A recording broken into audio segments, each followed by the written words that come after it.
Hey everyone, how's it going? This is a Phoenix 8 and Phoenix 7 comparison.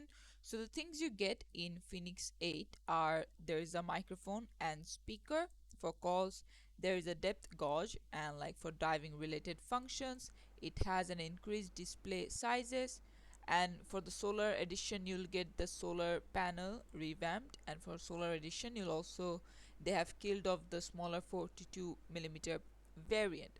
So these are the things that have changed, like hardware. For the hardware, AMOLED comes in 3 sizes, solar comes in 2 sizes. There's a new sensor guard that protects your microphone and barometer between the buttons. There's a new leak proof button. They have added recreational scuba diving, no fly and surface time features, access to phone assistant. You can take phone calls, you can add voice notes.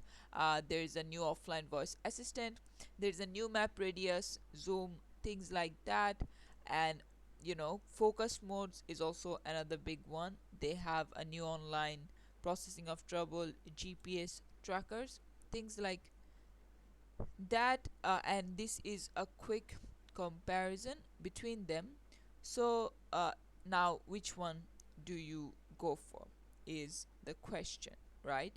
So the thing is, it all comes down to your price and preference. Like as you can see, they have these all of these new features, and if you feel like you need those new features, then obviously go for the Phoenix 8. But if you don't feel like you want to use so many of it and you'll be happy with the previous ones, then go for the Phoenix 7.